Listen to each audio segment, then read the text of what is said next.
Les cystes. Ce sont des arbustes persistants, principalement utilisés en massif.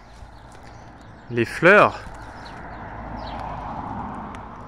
ne sont vraiment pas durables. Elles durent à peine plus d'une journée.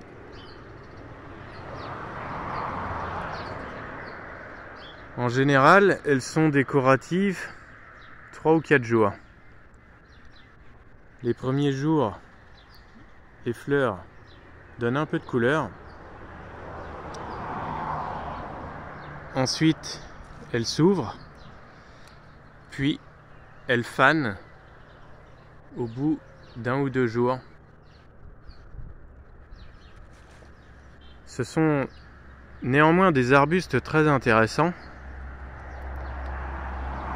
car même s'ils demandent beaucoup de soleil, ce sont des arbustes qui n'ont pas réellement d'ennemis. Alors on ne peut pas vraiment en faire des haies car ils grimpent difficilement à 1,50 m et pour ça ils demandent déjà beaucoup d'années. Mais ce sont des plantes assez typées esthétiquement. La floraison rappelle un petit peu certains rosiers avec une fleur en coupe.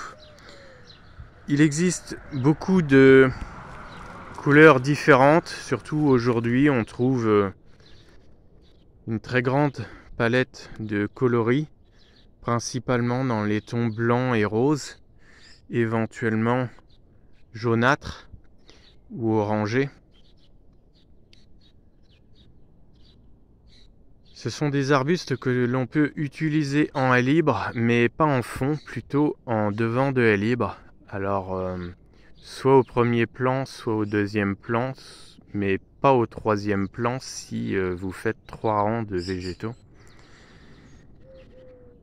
Alors ce sont des arbustes assez faciles à vivre puisqu'ils sont relativement robustes, bien que un tout petit peu gélifs, mais ils résistent très bien à moins 10 degrés.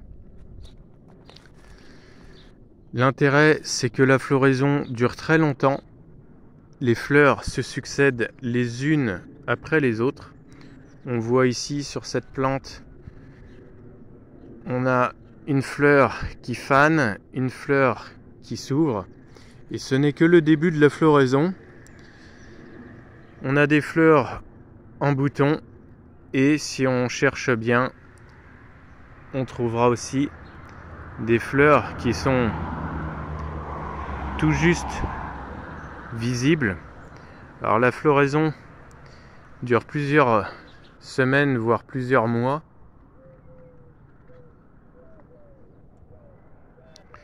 Les fleurs se succèdent les unes après les autres. Et on a un buisson qui est assez intéressant toute l'année puisque le feuillage est bien persistant. Et au niveau croissance, on ne peut pas dire qu'il demande beaucoup d'entretien puisque la croissance est d'environ 20 à 40 cm à l'année, sachant qu'il a tendance à pousser en boule. Au bout de quelques années, il a tendance à se coucher légèrement et il ne pousse plus beaucoup en hauteur. Une taille par an suffit et il n'y a pas grand chose à enlever. On peut le tailler un petit peu plus court éventuellement que la pousse de l'année, mais on évitera de le recéper à ras du sol.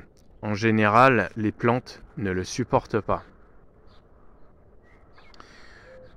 Il peut faire partie d'un massif méditerranéen. Ici, il est associé avec un pin, un millepertuis à feuillage très fin et entre autres un cyprès de Provence ou cyprès d'Italie.